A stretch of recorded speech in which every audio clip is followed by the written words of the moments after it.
what it was before. Okay, so if somebody could throw the announcements up there. All right. We're not quite live yet. Just letting you know. And now we're live.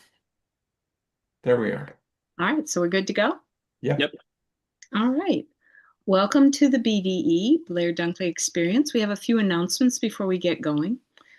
Blair has a couple of books on Amazon, Ultimate Mind Hacking and Phobia Freedom Formula. The links are there, or you can search them on Amazon under the name Blair Dunkley or the names of the books, Ultimate Mind Hacking or Phobia Freedom Formula.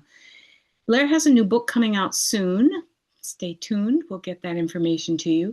If you'd like to join the Blair Dunkley Experience to be part of the experiential learning that we do here, you can go to the address on the screen. We are here every Tuesday night, 7 p.m. Mountain and 9 p.m. Eastern.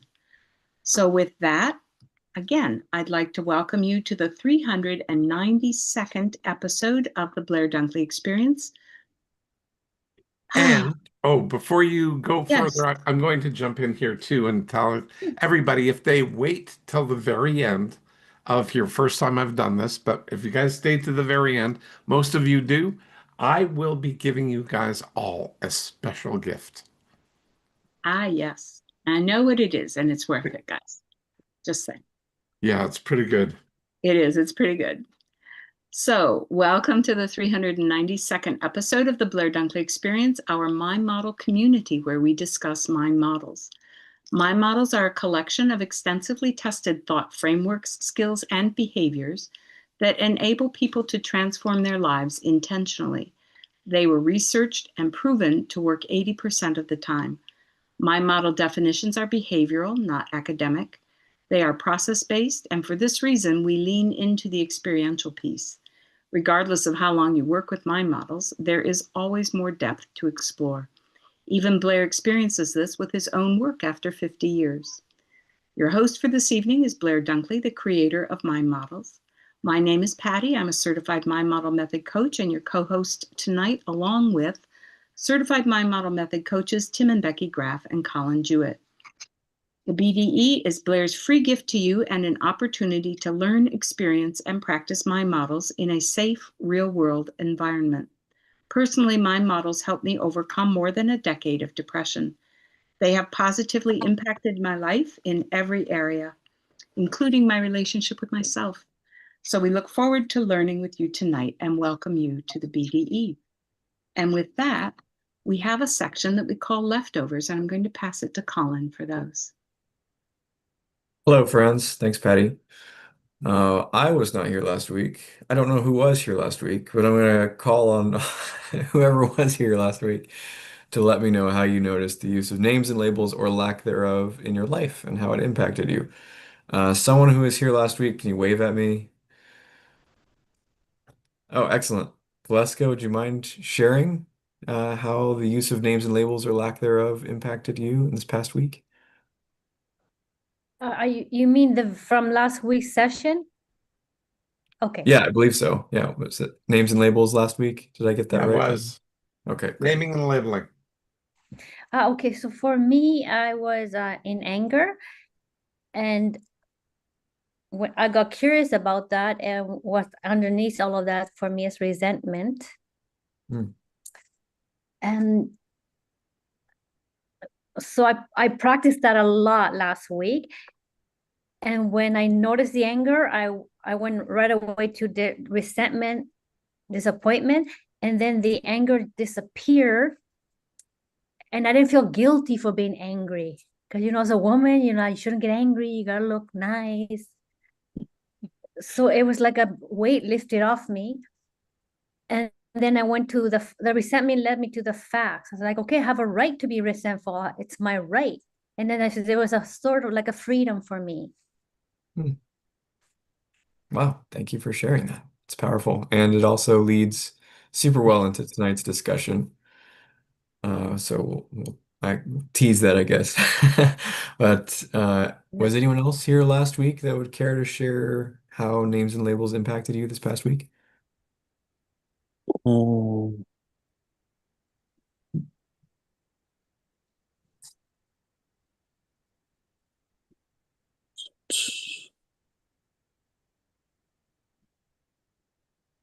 Oh. Michael, are you speaking to us? Are you sharing? I don't know if I'm hearing you correctly. Yeah. So I was trying to teach Maya how to use names and labels when I was coaching her last week, and she started mentioning some things that she has going on with her that made me feel overwhelmed. Hmm. And so then I was just like, well, I'm not experienced enough to coach her through what she's going through. So I was like, well, maybe I should just invite her to the BDE tonight. So I did. So Well, great. And pleasure to have you here, Maya. I'm glad you're here. Thanks for joining us. And thanks, Michael, for sharing. With that, I will hand it over to Blair for tonight's video. Super. I got myself all organized. I have the video up and going. This is a great follow-up. And Maya, this is how come I wanted you to, if at all possible, to jump on the call, and you have. So that's huge. This is going to be a good one, potentially for you. So watch, and I'll just bring this up and share it. Just getting ready here to do the share. And there we go. That should work. Just 2 seconds here. And okay, I think I'm ready to go. Is that working for you guys? Just wanting to double check. Are you seeing the good? Thank you for the thumbs up. Okay, and here we go. We all know the sensation. A single trigger hits, and an overwhelming emotional reaction instantly clouds your judgment. In a fraction of a second, your ability to think clearly freezes, and you are entirely reacting to the moment. This diagram shows exactly what is happening inside your head during that moment. Your brain is split into a competition. Right now, your limbic system, the unconscious, reactive center, is pulsing and taking over. Meanwhile, your prefrontal cortex, the conscious, logical reasoning center, remains cool and inactive. Notice the pathway connecting these two regions. You do not have to wait for the red alert to burn itself out. We are going to use a 3-step process to manually override this biological alarm and pull your brain activity across that pathway, back into the logical prefrontal cortex in under 5 minutes. To build your custom present data toolkit, you need a place to work. Grab a pen and paper or open a blank document right now. This biological split shows that emotional control comes from redirecting where the brain processes data. Instead of fighting your feelings with willpower, you are changing the circuitry that handles them. Step 1 is getting the raw material out of your head. On your paper, write down a brief, 1-sentence description of a recent stressful or overwhelming moment. Look at what you wrote. If your sentence asks a question like, "Why is this happening to me?" or "Why am I so upset?" you have identified the immediate danger zone. The word "why" triggers the brain to search your history for explanations. This search automatically pulls memories from past experiences into the present, keeping the reactive limbic system active as it tries to justify current stress with old data. Next, check for distorter words. These are absolute terms like always, never, everything, or nothing. Distorter words falsely inflate the emotional load of the situation by convincing your brain that an isolated event is a permanent condition. Look at this page. If you have the word "why" written down, or any distorter words like always, physically cross them out right now. By physically striking these words from your description, you prevent your brain from treating a highly subjective, emotionally loaded story as objective fact. Step 2 requires structure. Below your crossed-out sentence, draw a simple T-chart. Label the left side positive and the right side negative. This chart is the foundation of a permanent goal, compiling your own personal list of 200 positive and 200 negative feeling words. To fill this chart, we have to separate emotions from feelings. Emotions are simply unconscious, pre-verbal chemical responses in your body. Feelings are the conscious, deliberate output you create when you actively give those raw emotions your attention. The problem is that overly general words like angry, frustrated, or simply it fail to translate those raw, chaotic chemical emotions into manageable data. They are too vague for your brain to process effectively. We solve this through naming. Naming is the behavioral act of identifying your exact feeling using a highly specific 1 to 2 word term. If you need more detail, use labeling. Labeling applies a short 3 to 5 word descriptive phrase to accurately categorize your internal experience. This diagram shows our standard. The generic word angry breaks apart into specific alternatives: irritated, disappointed, defensive, unsettled. Watch these slot neatly into a T-chart. Now write down 3 precise words describing your current state right now. Upgrading your vocabulary from general terms to hyper-specific labels directly increases your brain's ability to isolate the actual threat, significantly reducing your feeling of total overwhelm. To move this into a permanent habit, you must integrate curiosity into the process. Look at the specific feeling you just labeled on your T-chart and ask yourself, what exactly am I feeling right now? Then add the crucial secondary test to anchor yourself in reality. Ask, and how do I know? Questions starting with what and how demand specific present-based evidence. This converts swirling emotions into objective data points that you can test against your current environment. Returning to the brain model, we see the effect of this shift. The reasoning tasks required for curiosity activate the prefrontal cortex, which naturally decreases activity in the limbic system, lowering your total emotional load. Replacing automatic judgment with specific curiosity is the exact mechanism that physically shifts your processing, moving you from reactive to ready. Look at your paper. You've replaced the sprawling why questions and vague distress words with specific, testable labels that describe your current state. Like this turbulent liquid settling and becoming clear, you have successfully stopped reacting blindly and are now actively reasoning. Your challenge now is to continue building out that T-chart. Work toward completing your list of 200 positive and 200 negative vocabulary words over the next week. Keep this expanding list nearby, on your phone or on your desk. Having precise words accessible permanently accelerates your brain's ability to shift into the prefrontal cortex during future moments of stress. The precision of your vocabulary dictates the ultimate level of control you have over your inner world. Name your data and own your response. So, Maya, how was that for you? What did you get? So it was good. For me, it went a little fast. Like I would have liked to have watched the video and be able to stop it and do the exercises Absolutely. so that I can get a deeper understanding of it. So it was kind of, for me, it was like a drive-by overview. Like I would like to be able to really sit with all of it. Yeah, no, I totally agree. But that's how come we have the experience afterwards right now, is people get to see the overview, then we spend the next, hour and a quarter going over that so that we now integrate. Literally, that's what the experience is all about. You now know what we're going to be talking about. You've seen it, you've experienced it, and my gift at the end will include last week's video as well. So about naming and labeling, just that. So it's a great, what a perfect time to join for you. Like I can't think of a better moment.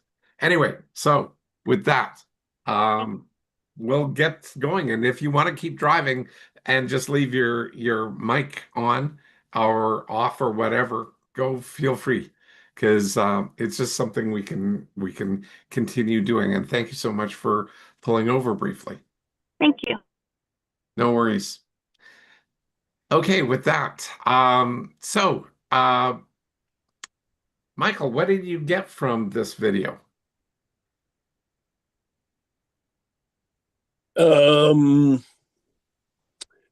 Like Maya, I'm gonna have to kind of watch it again and let it soak in.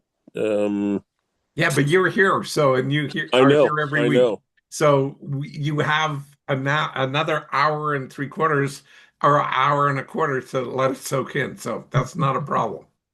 Yeah, no, I'll get back to you. Okay. I did want to highlight the fact that what Valeska shared at the beginning was almost exactly what was in the video, especially the part where it was just that had angry and then splitting it out into pieces. And That's exactly what you shared. And it sounded like your experience was similar to what was described in the video too, of getting that clarity and perhaps some catharsis as well.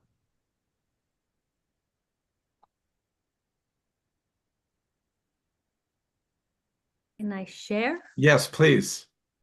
Oh, okay. So like Maya, the video was very quick. So last week after we finished our session, I watched it again and I took notes. Mm. I did it right after our session because it was fresh in my mind, and I put it, in my book. So it makes sense to me, and then I put it to practice. Right. The thing with me is I focus on the positive, I ignore the negative, and then it becomes like a boiling pot. And that becomes problematic because you build up, it's almost like a pressure cooker, and over time it can build up and then it can explode if you leave it for too long. And it can explode on people that don't deserve to be exploded on. So anyway, that's just one of the things. I also forgot to mention to Maya, this is going up on YouTube. So Maya, you have an opportunity to go to YouTube, look up blairdunkley.com, go to live, and you can watch the video again. So that's also available. No worries. Okay. Anything else there, or can we move on maybe? I think that we're in a position that we can move on, Blair. One of the Okay. things, did you want to do your diagram now, or did you want to discuss first? You know what? I think I might just do the diagram now because then it gets it done. And yeah, All if right. you don't mind, can you bring that up? Did you? You just let me know when to hit the button. I'm good. Okay, go for it. Okay, so this is sort of what describing feelings is all about. We have a feeling that, let me just see. Okay, I don't think I can necessarily, oh, maybe I can. Hmm. Oh, maybe that was you. Becky, if you can annotate this and just circle the top part of the angry, the red line there, which is anger, Mm. and just sort of draw a circle around it more or less. Just, yeah. Okay, great. So all of that part there is what, not just the part that she did, but anything above the line of consciousness, that is all the stuff we're aware of in anger. We have more anger underneath, but that was sort of like how Valeska, you said, like you ignore the feeling of anger or the negative feelings, and that's just keeping it down below the line of consciousness. It's still there when you look for it, or when it happens to boil up, it explodes up and it does things. But sometimes, like what happened with my daughter when she was about 2 years old, maybe a year and a half, we were shopping and she was pulling on well, I was trying to get her coat on to go outside to leave the store, and she pulled back on me, but she pulled back with a jerk when I was doing that, and I squeezed harder because had she kept going back with that or I let go, she would have flown back and whacked her head right on the corner of a display cabinet, and it was a display cabinet that was wrapped with metal, and it was awfully pointy, awfully sharp, and I was scared she'd get seriously injured. Anyway, she was pulling very hard, trying to free herself, and I was pulling her, trying to get her away from that. And what I wound up doing was recognizing the gap that was there. Um, And part of the issue here was the whole idea of adjusting my line of consciousness. Like, what else do I feel towards my daughter?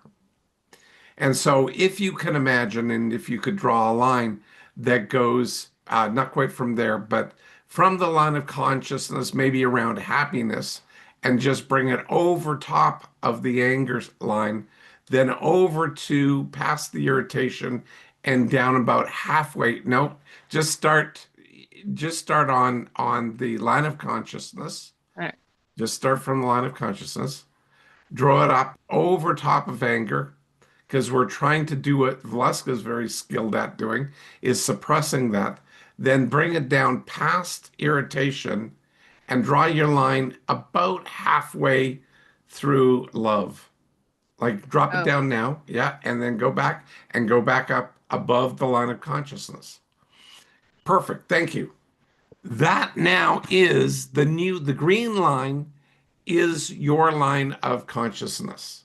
That's what I did because I suppressed my anger, as Valeska very eloquently stated. She does frequently, so people can do this. It's not an invention of mine, it's just the observation of how people operate.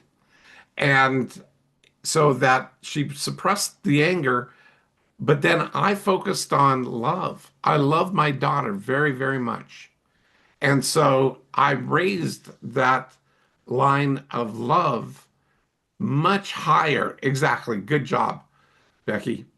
So it became the most important line above that consciousness. So that was where I focused my attention. That's what I dealt with. That's what I attempted to do. And I actually did. And it changed my behavior because I got very angry when she was pulling back. And I'm trying to be a good dad and not let my daughter get hurt. And actually, during that whole kerfuffle, she wound up dislocated by her pulling back and by me holding on. She dislocated her elbow.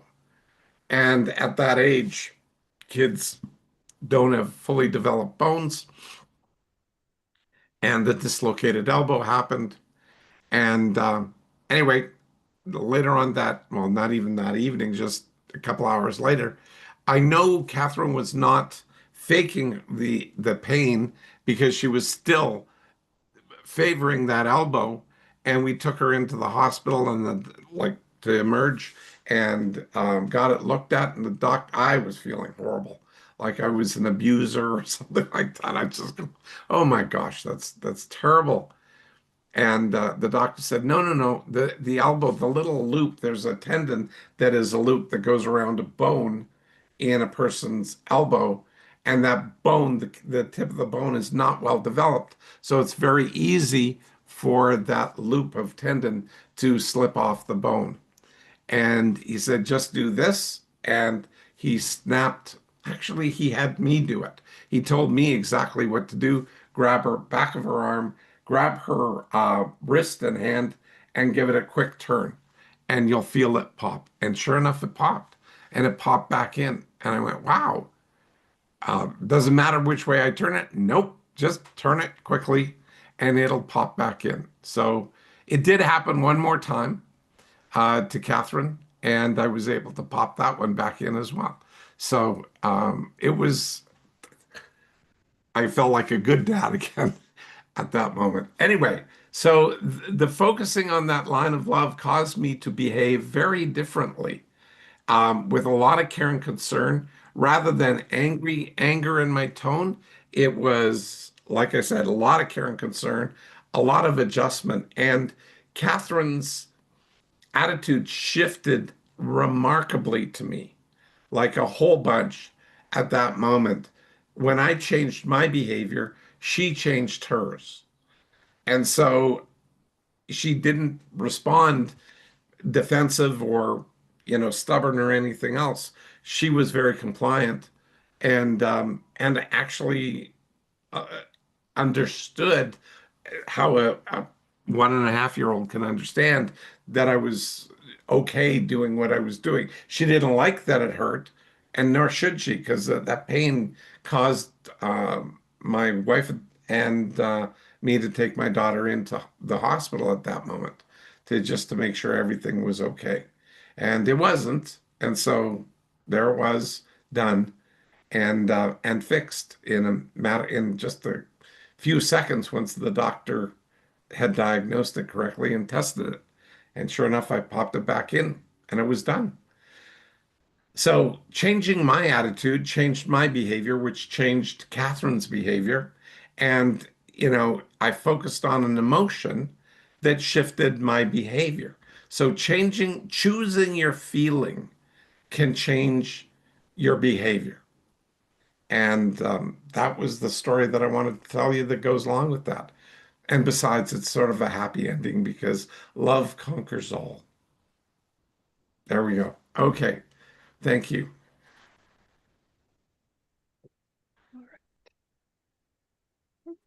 Now,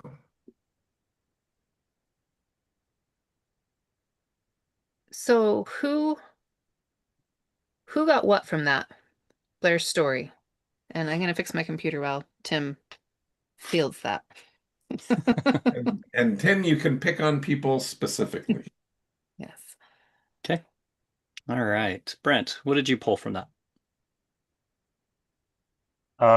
Choice. You can choose uh which feeling you're choosing to respond with. Even though it's may not be your first, the strong emotional reaction, and that one comes up. If you're able to identify that, you're able to search and choose what else there is, and then focus on that, and then that in turn influence that change in your behavior. Those two flow together as well, behavior and feelings. So those things work there as well. So you're seeing that as well there, as you pointed out. Was a few videos ago we went over that. I think that chart. Mhm. I don't know if you have that one as well. But oh, Maya's, if she's driving, but that's a good one. That's a good one to have as well. The feeling one. Yeah, the Yeah, feeling that behavior behavior, feeling. the zigzag one. I Mhm. can share that one if you want to see. Sure, go ahead. And you want Right. to talk through it, Brent? Since your mic's open. Oh, oh, okay.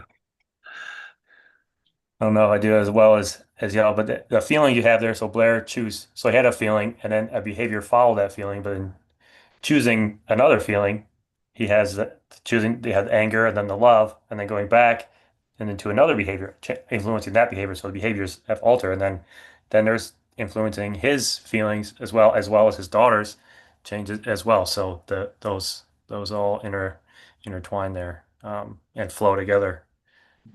Continue on the behaviors and the feelings. Well, that's as simple as I can That's make. perfect. No, that's a Well perfect done. description. Yep. Mhm. Now, the other thing on the previous chart there, all of those other feelings are feelings that are below the line of consciousness on the first graphic.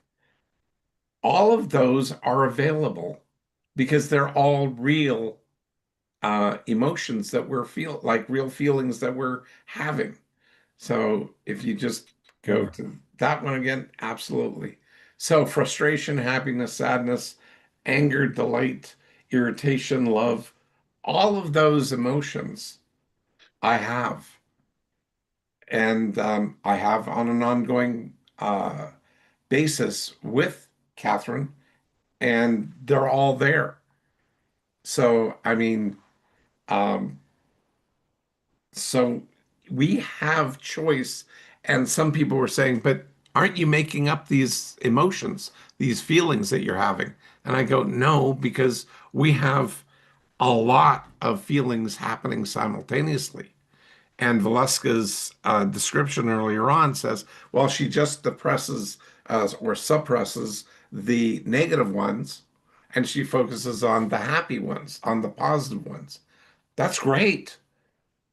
That means choice. That proves that choice is possible. Okay. And I don't know, Valeska, if you knew that before, that you could choose your emotion, but if you name and label what your emotion is, that choice that you make can be very intentional. And that's what I wound up doing is choosing the emotion that I wanted to portray to my daughter. So she got the best version of me in that moment. So describing feelings as we're talking about tonight is the specific act of conducting the internal search to locate an emotion and then externalizing it. So as Blair's been, talking through, as Brent was talking through, as human beings, we experience in any given moment many different emotions, many different feelings. You may feel cold right now. You may be warm right now. You may be, feeling curious. There's multiple different emotions that are going on in us at any given moment. And usually, if a breeze comes through right now and I get a cold chill, that sensation, that emotion of I'm chilled or I'm cold rises above that line of consciousness. I am aware of it now. And so it's predominant. But there are other emotions and things that are going on as well at the same time. And if maybe I don't want to be cold in this moment, I can go looking for another emotion or something else that I'm feeling um, to shift that for me in the moment. Um, and that's kind of what we've been talking about. It's interesting. You hear a lot of people, talking about silver linings and things like that in life, and this is kind of the act of doing that, if you will. We have different emotions and different things going on, and when those negative emotions and things come up to any given moment, we can shift, as Valeska was sharing earlier. Instead of focusing on that anger and what's driving the anger, looking for something else that is actually there as well is a way to flip out of that state and to look for something else. One of the other things that I wanted to mention that is curious, yeah, go ahead, Blair. Okay, one of the things that I had a very good meeting with this guy that I might be doing some business with, Matt, and that went extremely well. 45-minute call turned into slightly over 2 hours.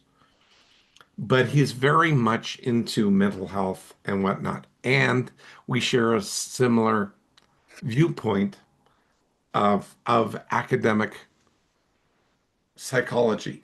Psychology overall can do a very good job, but it can also, by its fixation on certain specific states, hold people stuck unnecessarily. Psychology usually requests, not always, but usually requests us to not just describe our feelings, but to tell me why you're feeling the way that you are, which requires a story and the background piece. But we cannot change the past.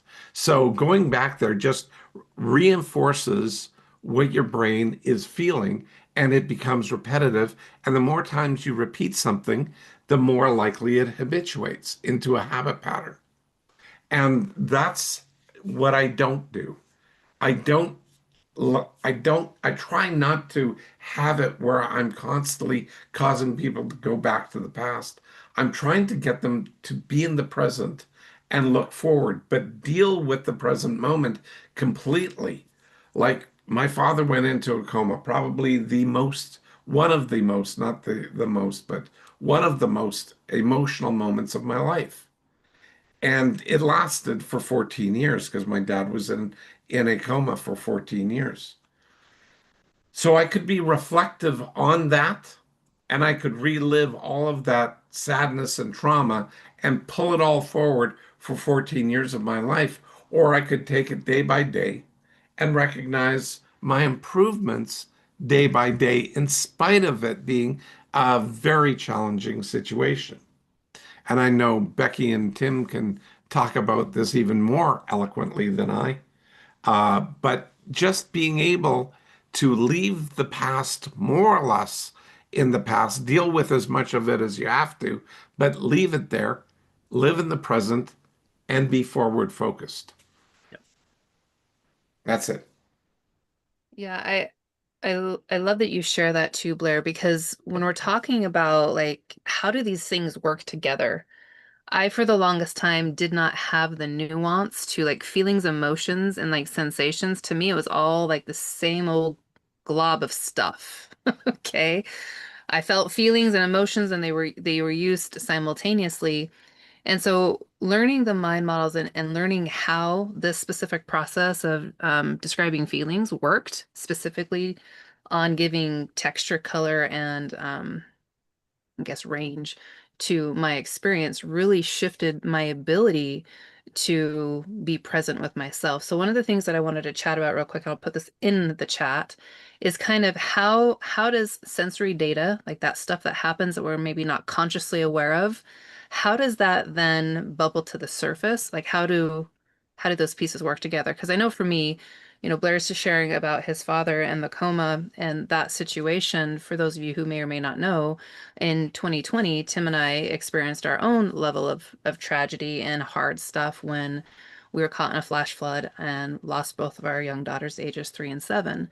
And so this specific mind model for me has a real deep place in my soul because there's a lot that happens that sometimes I'm like, I don't even know what the heck's going on right now. Like I'm just feeling like all this stuff and I'm shaking and like whatever physical body sensations, like on the verge of throw up and all these different things, very, very life impacting. And if I didn't understand how to exert um, or influence, right, and choose for myself what I wanted to focus on, it likely would have left me in a wreck. Tim and I joke many times if we haven't joke, haha, but not funny, but powerful. If we hadn't learned the mind models, I would literally be probably sitting on my couch in a stupor, afraid to go anywhere because of what I might be hit with, literally. Okay, blindsided. So in the chat, I just put kind of the process that this happens. And it was gone over in the video very well, but just as a succinct overview to see how do we get the connection between maybe sensory data that we experience, that spidey sense. Tim mentioned like the breeze blows, you feel cold. Okay. So sensory data is a continuous analog stream of raw external input collected through our 5 physical senses: sight, sound, touch, smell. What's the last one? I missed one. Sight, sound, touch, smell, taste. There we go. Okay, so each one of those provides context for us in our world. Some of it we may be consciously aware of, or we may be just mindlessly going through the actions. The second part of that is the emotions. So these are the unconscious, pre-verbal chemical responses. So those neuropeptides, they're the first filter that your brain uses to interpret that raw sensory data into reality. And then feelings are the conscious digital output that occurs when we focus active attention on those raw emotions and deliberately interpret them. And this can happen in nanoseconds. This isn't like this long, laborious process. It happens like that a lot of times. And so really being able to get clear and look for what you feel can be very powerful in keeping you moving forward and not stuck in a story that may not be actually true for you. Sorry, did you tap me?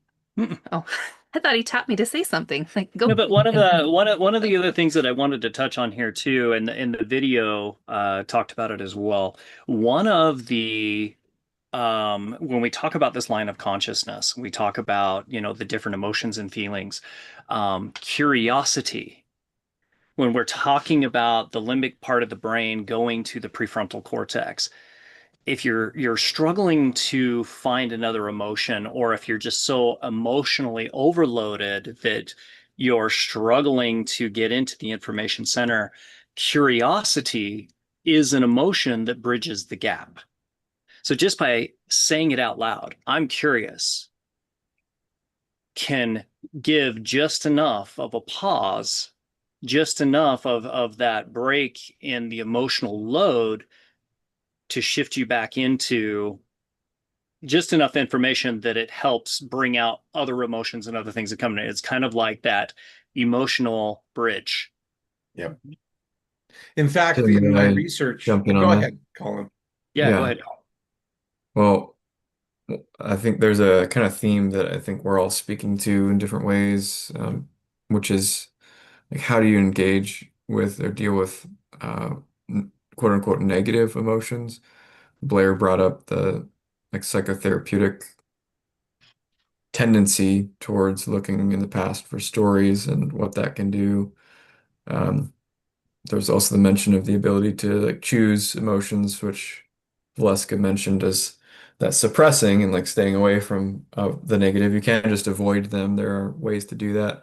But I think also the video spoke to, Vleska was also speaking to, and what Tim and Becky were speaking to is like, rather than trying to avoid them or trying to explain them, it's like one thing that naming and labeling does is if you're afraid of feeling your emotions, like what Becky was talking about, like potentially sitting in a stupor just to like avoid feeling that scary blob. It's like one of the things we're most fundamentally afraid of is the unknown or the unfamiliar. And one thing that naming and labeling does is it takes that blob, which is very scary, the darkness that we don't know what's hiding in the darkness, and then it's like shining a light into it. And then it's all of a sudden it's like, oh, I thought there was a monster in there. It turns out it was actually like a rabbit or something like that. Or maybe it is kind of a monster, but maybe it's a monster that I can actually deal with. It's not 40 feet tall. Maybe it's one I can engage with. And so this is something beautiful that you said at the beginning, Vleska, is like when you looked at your anger and you like shone a light on it and you saw like more of what it was made of, all of a sudden it was something that you could get curious about, you could engage with instead of it being this kind of dark thing in the corner that you were avoiding. I don't want to put words in your mouth. Is that fair to your experience?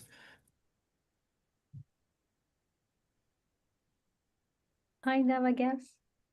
Kind of. Yeah. Would you care to share? I can share, I just don't want to, what do I call it? Freak people out. Freak us out. Take it. Oh. That's okay. So Michael invited me here because I was sharing with him how angry I'm carrying this anger around, and I go run, I work out, but it's always there and I can't get rid of it. And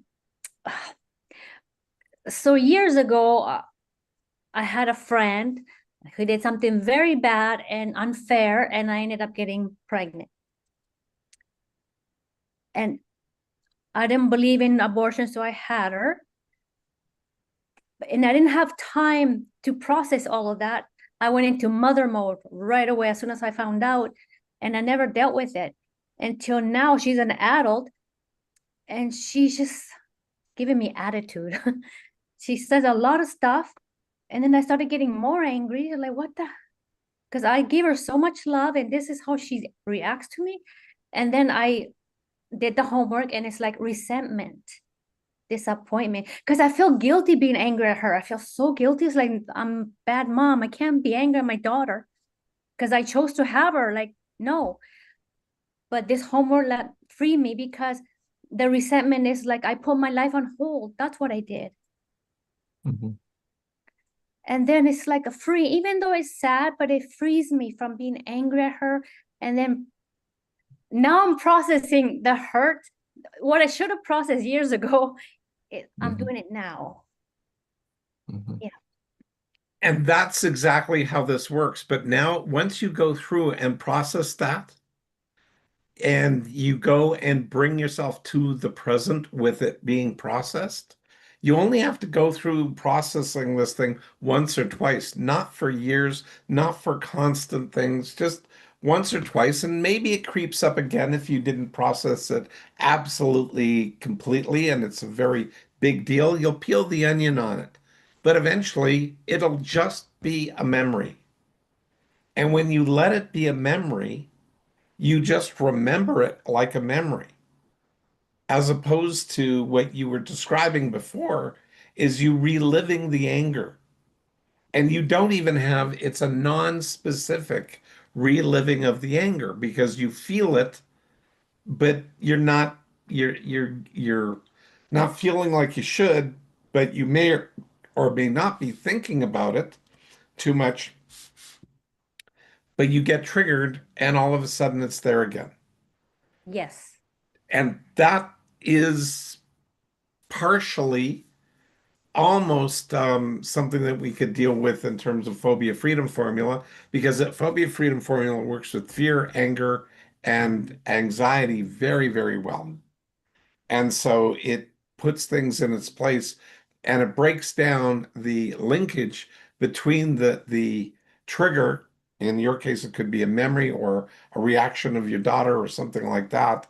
It could be um, something that happened, and you can then break the process in your brain by literally rewiring the brain in real time, in the present.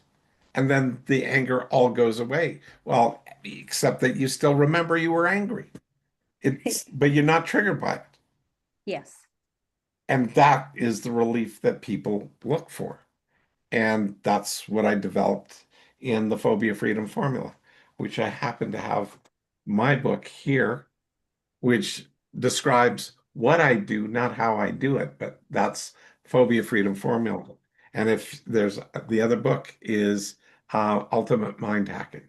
So anyway, so I just thought I'd share and tell you there's a ton of hope and it's quick.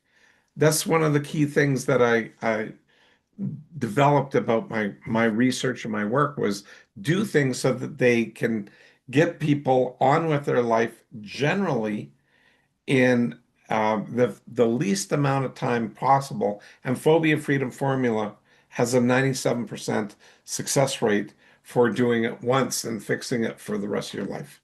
So one session and you're done. So anyway, I just thought I'd share that. Oh, can I say something else? Please. So doing that work this past week, I started to, be more curious, like, where did that start? Because I have a high tolerance level. Yeah. So I started to look more back. And as a child, I never talk about this because I thought, oh, it doesn't matter. It's way back then. But as a child, my dad would beat me ongoingly. Mhm. And on the other side, my mom was like, it wasn't that bad. Let it go. It's over. So I didn't learn boundaries. Correct. I was stuck in like, why did I get raped? And it's like, there was something wrong with me. I was like, oh, I didn't have boundaries because it happened and I just froze. Absolutely not. It's like you don't have to go, why did I get raped? That happened to you. Okay, that's not a thing that you did because you didn't have boundaries. I know lots of women. I've worked with a lot of rape victims, a lot, hundreds, literally over the years. And some of them have a ton of boundaries that they had prior to being raped and whatnot. Some of them fought like crazy, others didn't. And both of them had boundaries, but they both got raped. Lots of stuff around that. But that's somebody imposing their power over you. Okay, so it's primarily a power struggle. And the guy that does that, he has his own issues. And he imposes that on you. And unfortunately, you got pregnant as a result. But that's not you doing it. Okay, that you live with the result of it, but going forward, you don't have to. And so you don't get rid of the memory, but you don't have to live with the doubt that, well, I needed boundaries. I think you probably have pretty good boundaries now. You may not have then, but you do now. Okay. And that's fine. It was a lesson learned. But, that moving forward, there's no point in going back and saying why anything. Like, remember in the video, cross out the word why, cross out the word it, or that, you know, you know, why did that happen to me? So why gets removed. Did you leave that you cross out happen, did happen. And that's all you have to pay attention to is it did happen. Okay? To you. And that's it. That's all you need to do. That did happen. That's past. And it's not shoving it in the past, it's allowing it to live as a memory in your brain, not associating it with anger or powerlessness or anything else that's there, and saying, other than that's where you were then and you're not there now. Okay, you're welcome. Thank you for that, Blair. And just one more tiny thing, and then we'll transition, because the tendency to want to bring our past into our current space and the identity attachments of things that have happened is pretty high. And so what Blair is talking about right now is a very powerful practice as acknowledging the things that happened as a thing that happened, and allowing yourself to work with where you are now with things moving forward. And where we're talking about with describing feelings, the sensations, you might have things pop up that are a reminder of things in the past. But this practice of describing what it is now in the present helps you break that hold of what's actually going on for me right now with new data, new information that is not causal because of the original event. Mm-hmm. Does that make sense, Valeska, for you? Did that make sense for you, Valeska? Sorry. You're muted. You're muted, hon. Yeah, but at the end it was freezing, so you slow down. Oh, did we? Or is our internet may be weird? Okay. All right. Well, the short and skinny is the practice of being able to describe your feelings allows you to break from the historical thing that happened to where you are now. So I would love to do a little practice with everybody. I would love for you to close your eyes for a minute. Everybody shut your eyes. Close them, close them, close them. All right. Now I want you to start thinking, what feelings or sensory sensations are you experiencing right now that you're aware of? You can tick them off on your finger or note them in your head. And then I want you to open your eyes and pop your number in the chat. So 3, 2, 1, eyes open. How many did you get? How many were you aware of? Pop your number in the chat, please. Oh, Blair, 7, Shannon, 4, Valeska, 3. Brent, 3, Maya, 3, Colin, 15 plus. Dang. Okay, Colin wins. Mike, 3, Patty, 4. Okay, cool. So curious, you guys, when I first had you do that, did you feel kind of like a little resistance pause, or did you like dive into it with no resistance at all? Brent, was that pretty easy for you? Like, close my eyes and I'm already there. Yeah, well, somewhat, because I've had a thing with my back, and right now it's a little pinched, so it's very strong. So that one was like overwhelming. So that's one of those ones like, oh, and then to focus on something else is there. It takes a little bit more effort to find the other ones. So it was a little bit longer, in the time frame. So I only got 3, but I was working at it, so it took a little bit of effort, that did. So, but the one popped up right away, and then the other ones it took some thinking to get to. So yeah. Very cool. Thanks for I sharing. actually felt very similar to Brent. The things that first popped up when I like tried to dive in were discomforts or pains. And then I had this moment where I stopped and I was like, there are other things. Like, and then you started to count us down. So it was like taking time to sink into it. I was like, hold on. So yeah. I visually thought about the whack-a-mole hammer. Like, there's gotta be something else. Patty, how about for you? How was that for you? You have 4, so. I found the same thing, the discomfort, that I'm feeling came right up. And I'm like, so what else? What else? What else? And it was a challenge to dive into the what else. Mm. It was not an easy, I'm just flowing with all the things, it wasn't, it wasn't that easy to do. I took my initial 7 that popped up. 4 of them were negative and 3 of them were positive. But they all hit sort of all at once. And I know I could, if I just paused for a moment longer, I could have been more, lots more. So yeah. I'm curious to check in with Colin. I've been I've been around Colin a bit. I'm aware that he does this quite a bit, checking in with himself and his emotions, and it's well practiced. But I'm curious, how was that for you, Colin? Well, I cheated. I've been doing this the whole call, so He's stacking already. and I was just like, I was already really tuned into what was going on, so they were all just at the surface.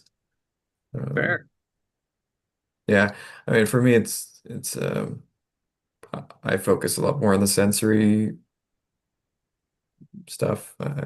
So like right now, I'm a little itchy on top of my head. Like I feel some tightness in my jaw here and here, and like there's some energy going up this arm. There's a tickle in my neck right here. Like I can feel my pants pressing against the back of the chair. There's a bunch of sensory. There weren't as many emotion words. There wasn't 15 plus emotion words. Maybe 3 or 4 of those. But that counts. All of that stuff counts. Yeah.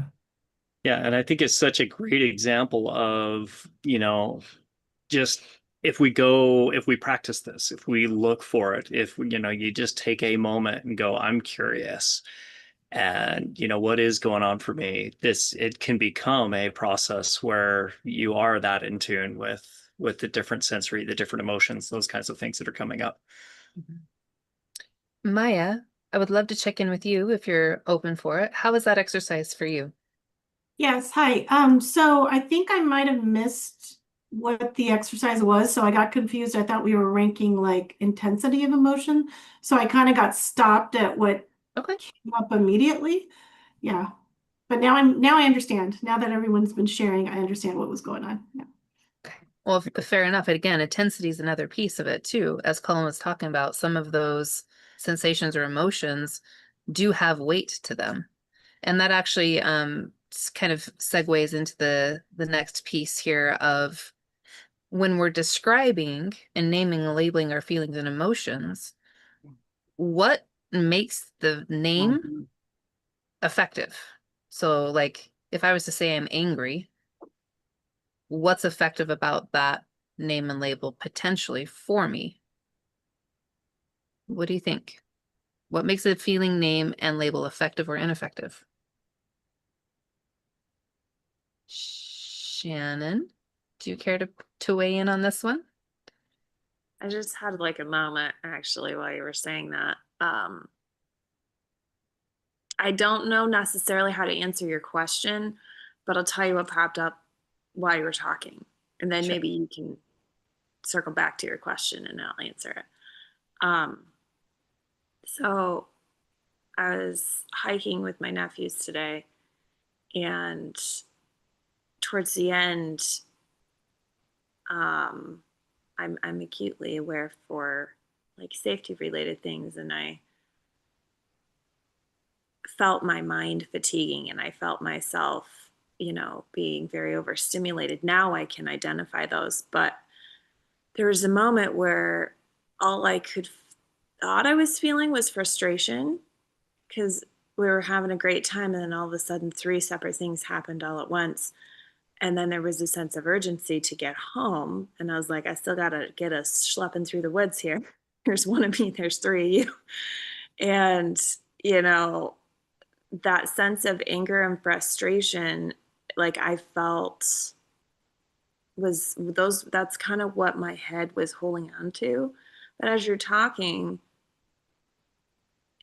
I'm realizing I wasn't actually angry. I was overstimulated.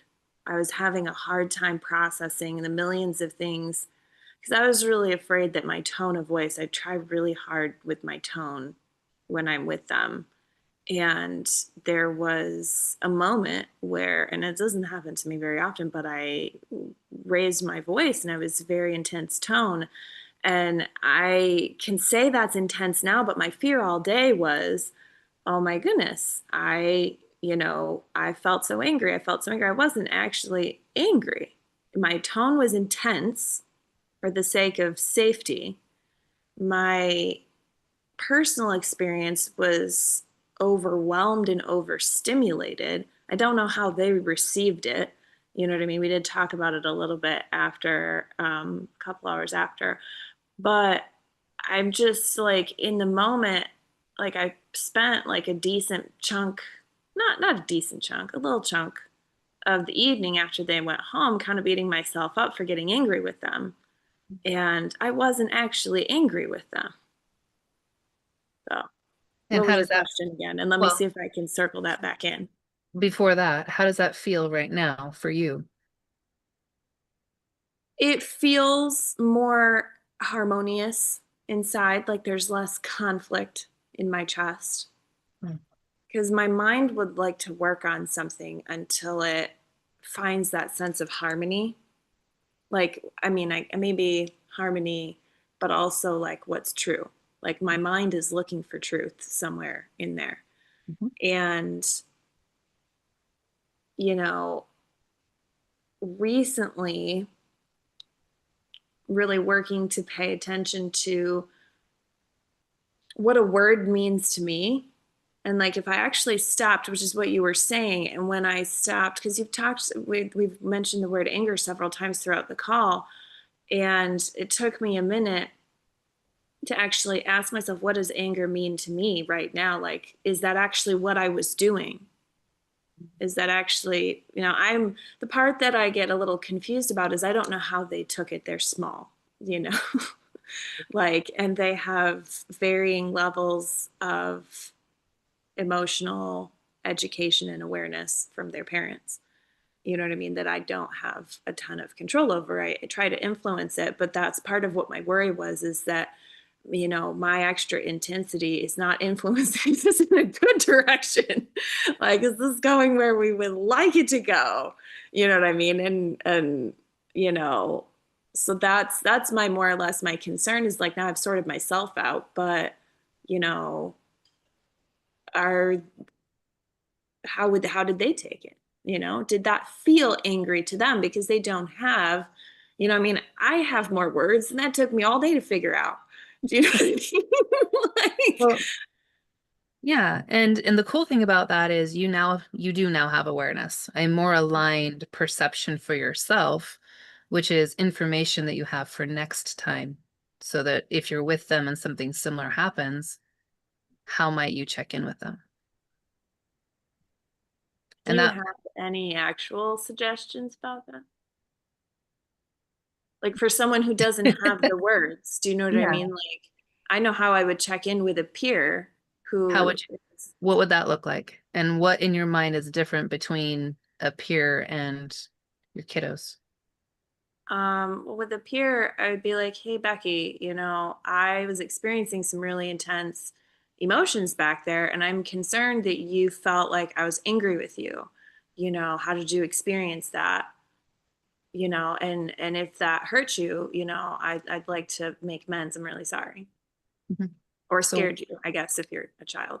so what might happen if you simply start with the first part of that and see what happens? What I would specifically do is leave out, um, how are you guys with, and this is to the kiddos. So, how are you guys with what I just said? And I'd go back and I'd sort out, if I thought I was angry, I'd drop down into, and I loved them. It's love is my go-to with my family. Mhm. So, because it's the most reliable, it's something I know I feel a lot of. And so, boom, I dive into that. And so I just go, I put love in my brain and in my heart, and I just speak to them, but I don't describe the feeling that I'm concerned with. How are you guys with what I just said? And I say it like that, not, how are you guys with what I just said? I don't want to do it that way. Yeah. I want to do it just curiously. So I want to put curiosity and love in there. And If that's there it. was some space that had gone back, because there did, when we got back, I took a little space Sure. and circled back to them probably an hour later. And I did attempt to address it. I think it was probably well-meaning and a little clumsy. But I think that they were, you know what I mean? They didn't show any signs of distress, but if like it's not right after it, like, how are you with what I just said? I guess I could be like, hey, how are you with how things were at the end there? I could, you know, whatever. Like when we were on our way home and all that stuff happened and 15 things blew up in my face. Yep. Yeah. What Okay. I know, like back to my story with Catherine, Yeah. I know that my story was I was in the moment when I pivoted. Okay, I when I was went from not anger. in the moment when I pivoted. Yeah, I yeah. got them home safely. I had a grumpy face on. I handed them off to my mother, and then I went and took 5 minutes to myself. Good. That's great. That's very appropriate too, like a self-imposed timeout. Perfect. Yes. And I told them that so they wouldn't like feel like I was like, I need a minute. Like, I love you guys. This is me, and I need a minute. Yep. Excuse me. Exactly. No worries. However, I'm just telling you what I chose to do with my daughter. Yeah. And the fact that I could get it done in the moment, uh, I went from Catherine giving me in the moment feedback that I was yelling at her to she perceived I did not think I was yelling at her at all. Okay. So I got feedback that, Dad, you're yelling. And I go, okay, I raised my voice maybe 2 notches, but to me, that's not yelling yet, not even close. Yelling is a lot higher on the scale for me. But I go, okay, put the love in and curiosity. And all of a sudden, I dropped it down. She said, oh, that's gone now. Like the yelling, you're not yelling anymore. And I just simply asked, so how am I doing now? Well, you're not yelling. That's a whole lot better. Thank you, Dad. And all of a sudden, she sounded that she had some care and concern. And yeah, it just balanced out very quickly. So I don't have to stay there. I don't have to live there any longer than it takes me to identify how I wish to behave and the feelings I choose to behave on. Becky, And what was your original question to me? I'm just curious if you could bring that back up. See if I can connect the loop. What makes a feeling, name, and label effective or ineffective? Makes a feeling, name, and label effective or ineffective. The first thing that comes up for me is what I mentioned before, that sense of harmony or truth, which then I guess would be like alignment with self. If we're going to put a mind model term to it, the feeling that I feel when I don't have an effective name or label, I can pick that out. Like it feels a little wrinkly and disharmonious, like there's something my mind is missing. But I know that if I keep scanning, you know what I mean? Or in this case, you know, chatting about it, you know, what's real tends to float to the top if I am, like you said, Blair, curious, you know, and I have a tremendous amount of love and pride for all three of them. They did, you know, they're tiny and they did great, you know, like it's life. I mean, the thing I told the 5-year-old once, I had a moment. I was like, sometimes being a grown up is really hard. And he looked at me and he's like, you know what, Nunu? Sometimes being a kid is really hard too. And I was like, that's fair. That's fair. I said, thank you that's a for very sharing that with wise me. 5-year-old. Yeah. Oh, yeah. See, that's the thing is I think sometimes I pitch high because they do that to me. They are. And I forget they're 3 years and 5 years old. But yeah, so I think that like if you go to the mind model internal versus external and you think about those two things, I can start internal and feel there's not alignment with myself over something, and then I can get curious around that and say, hey, maybe this word isn't working for me. You know, what does this word mean to me? How do I feel about this word? And if this word doesn't work for me, you know, pick a new word and try it on. And Yeah. if that doesn't work, pick a different word Yeah. until you Well find done. something that works. Yeah. So what I'm getting from what you're saying, and I'll put this in the chat too, is the things, like the main three ingredients that indicates whether a feeling, name, and label is effective or ineffective is specificity. So Yeah. Shannon, getting curious to what specifically is this. The second part of it is the meaning is understood instantly or within 3 to 5 seconds. So that's that harmony, like, yep, I get what this means for me. And then the third part of that is you're able to verbally describe it to someone else in 15 seconds or less. Okay. Okay, so again, when you're playing with specificity and the understanding it, it makes it a little bit easier because you're clear on what the pieces are. So, and I think we're just about to a point due to time that we need to head into wrap up. There's one more thing I wanted to cover real quick, is this idea of how do we learn and grow to describe our feelings if it's something that it's not practiced. As you guys mentioned, like I had you do the little close your eyes thing and to see kind of like, oh man, it was a little bit challenging in the beginning. What is a simple process that you can use to start becoming more effective at that? Okay. And I'm going to put this in the chat as well, because I know you note takers love copy paste. Okay. So I'd number love to one, jump in on this one from my experience. go for it, Colin. Yeah, and I'll be quick, but I did the exercise that was in the video. I highly recommend it, writing down the 200 positive, 200 negative. Um, I kind of went overboard and I ended up with like 1,300 at some point. Just kept going and going over the course of a week or two. And that was super powerful for expanding my emotional vocabulary. But another thing that I've done that's been extremely effective over the past year and a half or so is that anytime somebody asks me, "Hey, how you doing? What's up? What's going on? How are you?" All of these classic greetings, is I take that as an opportunity to check in with myself, and then I actually answer, and I try to shoot for 3 words at least every time. I don't always get that. Sometimes it's not practical for the flow of conversation, but I often do, and it's very helpful. It's like there's built-in check-in prompts happening all the time if you're interacting with people. And so just taking advantage of that as an opportunity to check in with self. How am I feeling right now? Reaching for a few, and yeah, it'll boost your awareness big time. Absolutely. That's a powerful share. Thank you, Colin. Because again, more often than not, we get kind of stuck in the loop of quick response versus actual response. And there's a distinction there. So just to quickly read for those of you who are maybe on YouTube who can't see the chat, the sample process to begin to learn to grow your capacity to describe feelings is beginning with curiosity. Ask the question, what am I feeling? Followed up with, what else am I feeling? Okay, you can continue to do that as long and deep as you want to. Step 2 is practice awareness of feeling using naming and labeling. So what does that word mean to me? How am I using that word?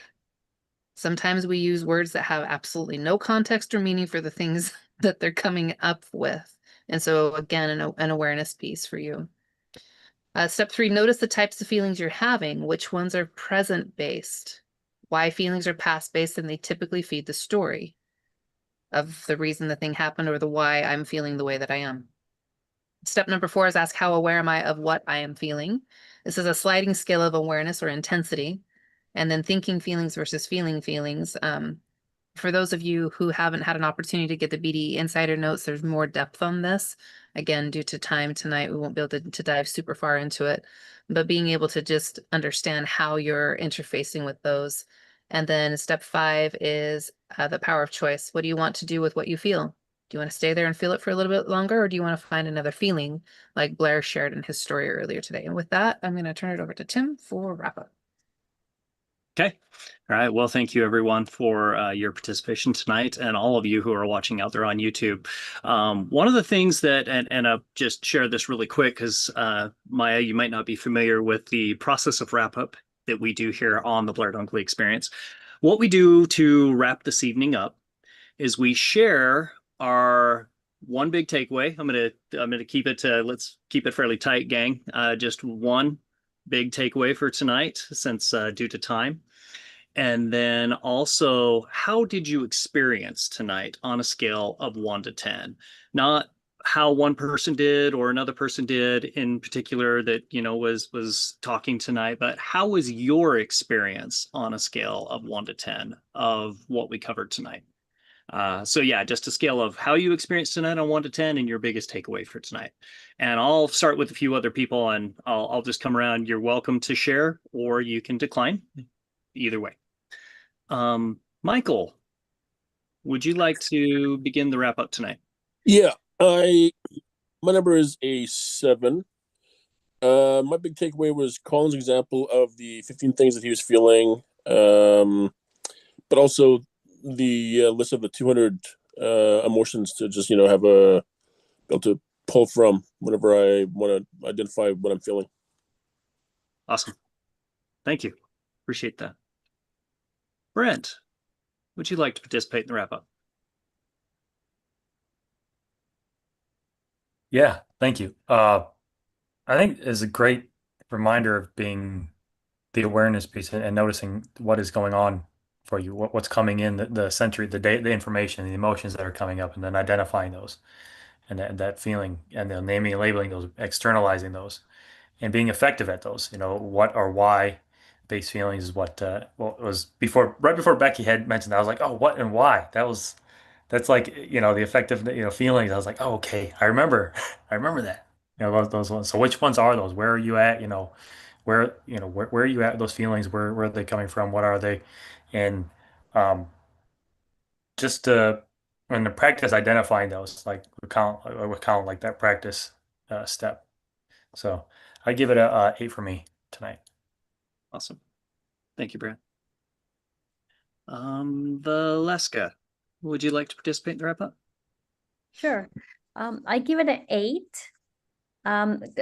Only because I'm very good at pushing all my feelings aside, and this homework is just very challenging. It seems like a lot of work, but I'm gonna take it on. Thank you for leaning in tonight and for going through the homework. That's truly where this stuff makes a difference. And so thank you for being vulnerable tonight. Just wanted to say that. Thank you, Valeska. Thank you. Colin, would you like to participate? Sure. 9 for me tonight. I loved seeing new face, Maya. I'm glad you were here. And also 9 for me was largely Valeska, you sharing and your courage. And I think you really brought out a lot of valuable insights from everybody. And thank you for that. I appreciate that a lot. Yeah. Thank you. And then Maya, would you like to participate? Yes, thank you. So I would like to watch this again. So I'm going to look for the live on YouTube because I feel like there was just so much information that was shared, and I'm very curious. I would say I'm an 8, and I feel very hopeful as well. Awesome. Cool. Well, thank you for being here. Thank you. We enjoyed having you. So, Yes, very much. yes. Shannon, would you like to participate in the wrap up? Yes, sir. My biggest takeaway tonight is the question that Becky asked, what makes a feeling, name and label, effective or ineffective? I think that's a new layer to thinking about these things for me. Because I frequently don't get past, in the video, it showed like some base emotion like anger, but you can branch that off into the details. And my mind stops after like 1 or 2, and then it just can't think of anymore, even though I know a lot of words.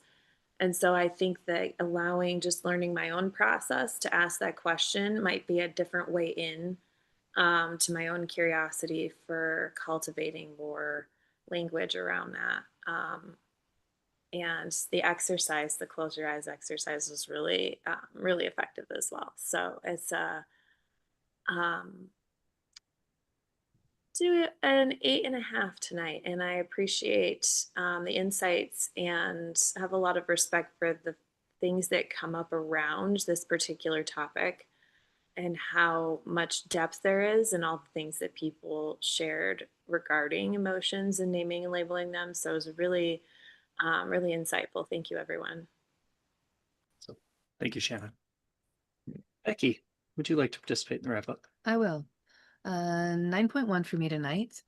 The participation, you guys, definitely appreciate that. Mike, thank you for welcoming Valeska and Maya. Great to have you guys on.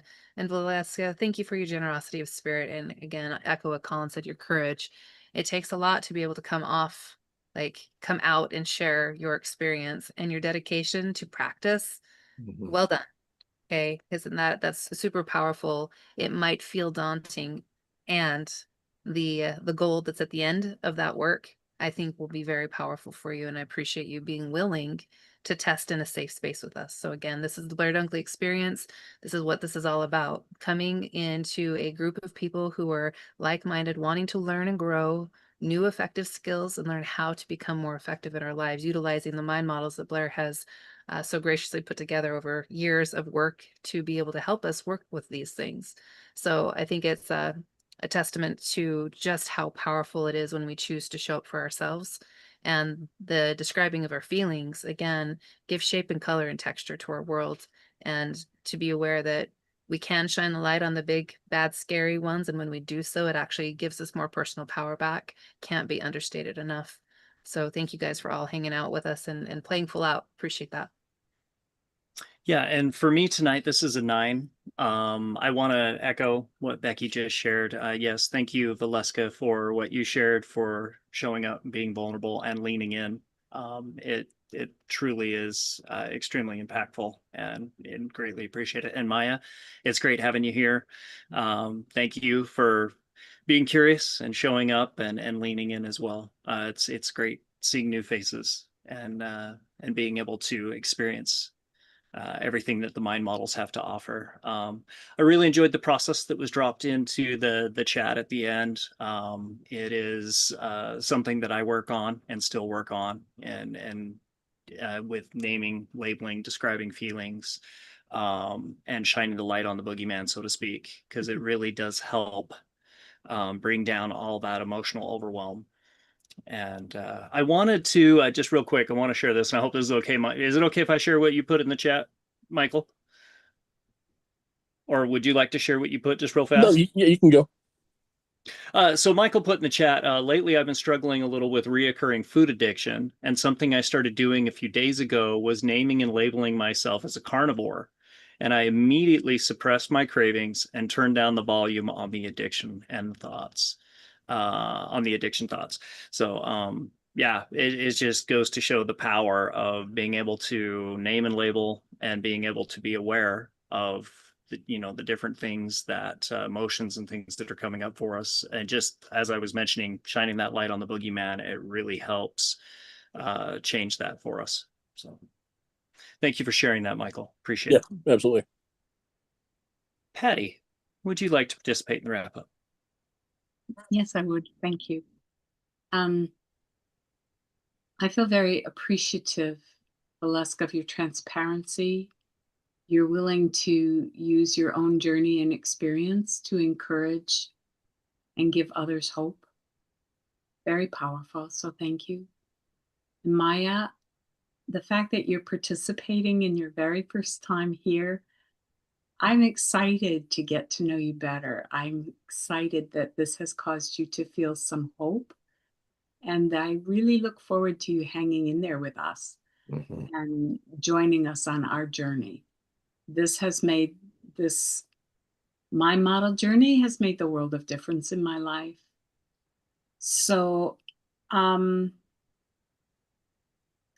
thing that, a couple take homes, I really like Blair sharing about his interaction, kinds of questions you ask children, getting them to kind of process feeling without getting them stuck in the feelings you're helping them process, which I find is a really easy trap.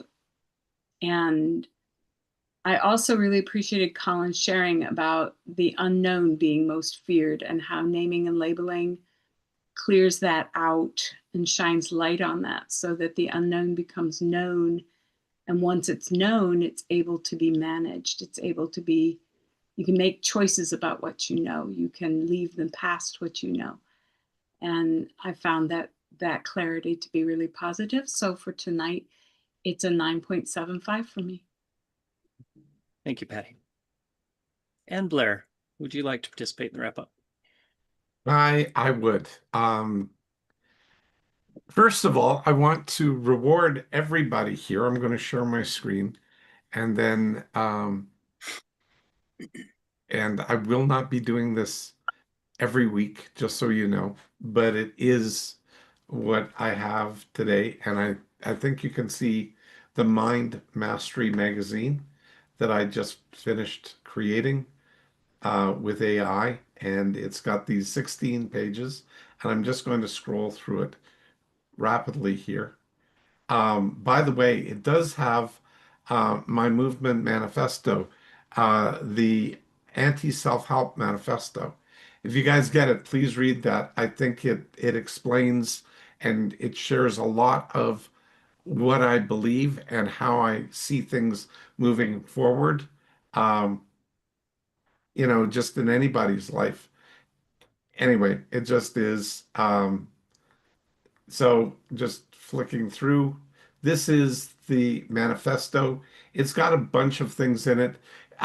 Clarity comes from evaluation, is so critical. Progress comes from movement. Structure creates momentum. All of these little arguments, they will seem to overlap, but if you stop and think about them for a moment, you'll start realizing there's a flow. And so this is what I wound up doing was just here's a place to start, and you can book in a call with me right there. There's links to my books and links to everything that's in the magazine. So just thought I'd share all of that with you and just give everybody here the opportunity to download a free copy. And with that, I will hit this button here, and there you are. Please copy and paste that right now if you can. Just copy and paste it in and get it off, because the second this we close and go away, that's gone forever for you. Like the magazine, you guys can still ask me for a copy of it. I feel free to share it with others, by the way, if you'd like. That's okay too. But you guys are the first group of people to actually receive my magazine that I just finished making yesterday, as a matter of fact. So anyway, so thank you. I think it looks pretty good. I'm proud of it. It's a nice thing, and I'm pleased to be able to give that away. Lots of good information in there, by the way. Oh, by the way, Maya, there is a video attached in there too. So when it says watch the video, you watch the video, okay? Because it's all about naming and labeling. So it's another rapid fire one, like the 5 minute one. Here it was another 5 minutes just on naming and labeling. So it's good stuff that way. And if you want more, I have the Blair Dunkley experience, the stuff that Becky will be chatting about in 2 seconds. It is paid for because it's a lot of work. We collectively do a lot of effort, and then I turn it into a weekly. Basically, it's called the Blair Dunkley Experience BDE Insider Notes. So, and it gives you the notes for the entire thing, plus a quiz, plus key chunks of information, plus a 20-minute podcast that I get done up, that it gets inserted in there, that's unique just to that. It's not this one trimmed, it's that one, and just two people discussing what I'm delivering that week. That's it. So that's what the BD Insider Notes does. This was a great one, guys. Like, well done, everybody. Valeska, you're risking. Amazing. I really appreciate that. It's great stuff, easy to accept, easy to understand. I love the risk that you took. I'm so glad I was able to share a little bit, give you some insights on how to be more okay with yourself, because you're okay already. You're not broken, and you'll see in the Mind Mastery magazine, You'll read about how I believe everybody is okay. We're not broken. And one of the things here is that self-help infers that you're broken. I don't think people are. I think we're stalled out. I think we don't have momentum. I don't think we move from where we are to where we want to be, mostly because we don't know how. And that's where mind models come from. They come from a process of developing how, looking at where we are and how to move forward, not how to deal with the past. The past has happened. We can't change it. And if the more we practice on the past, the more we habituate ourselves to living in our past.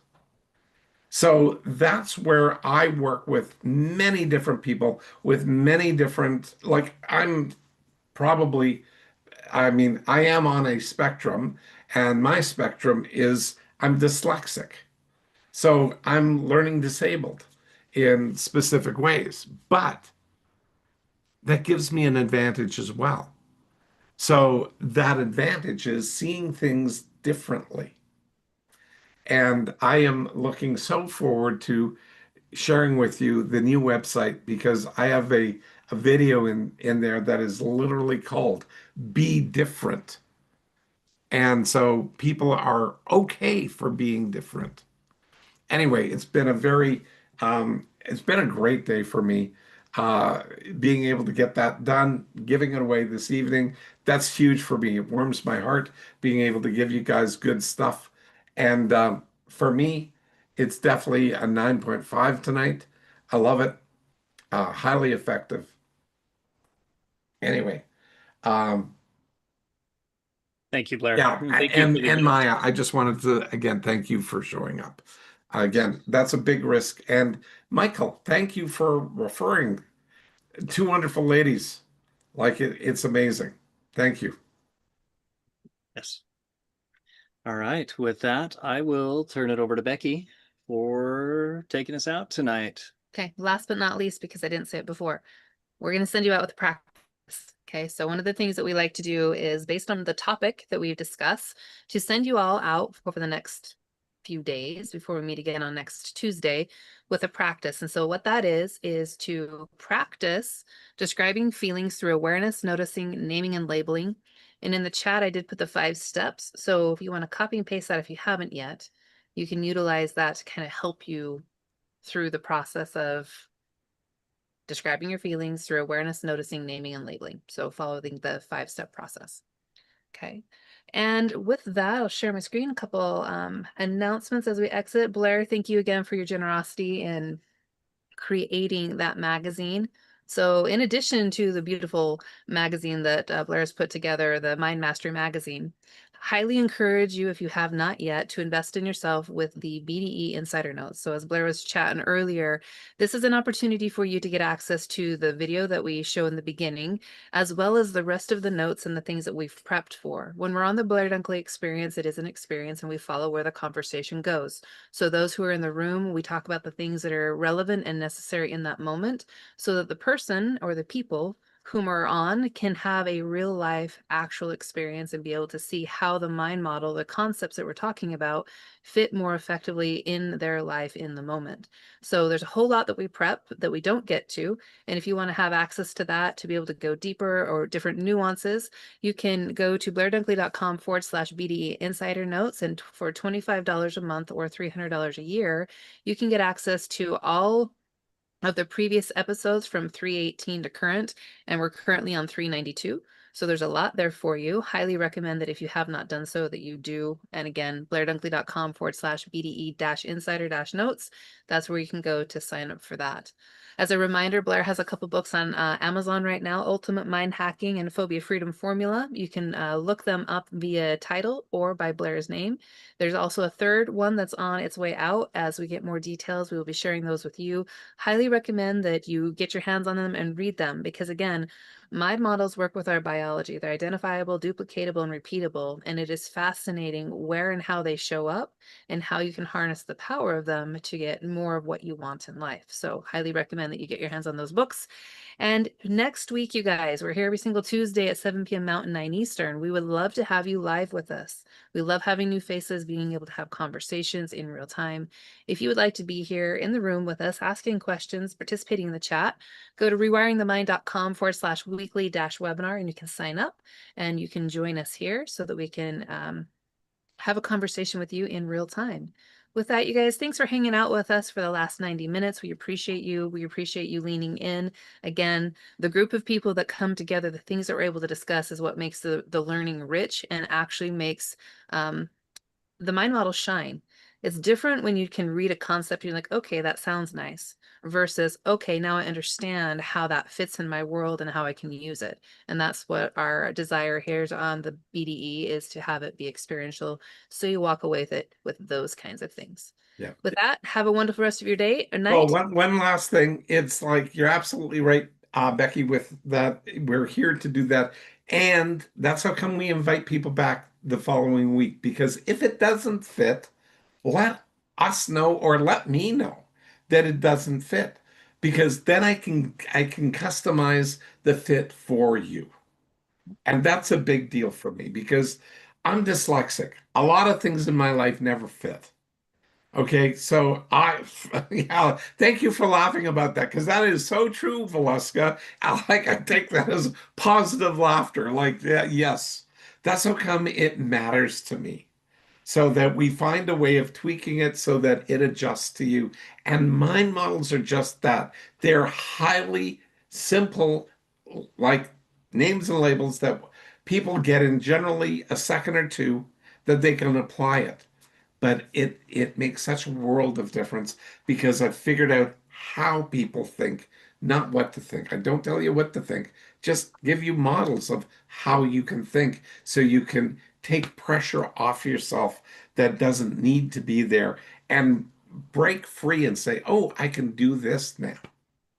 So anyway, that's the thing. Sorry for stealing your wrap up there, Becky, but you You're can totally fine. take us out. Okay, with that, you guys have a wonderful day or night wherever you're tuning in from.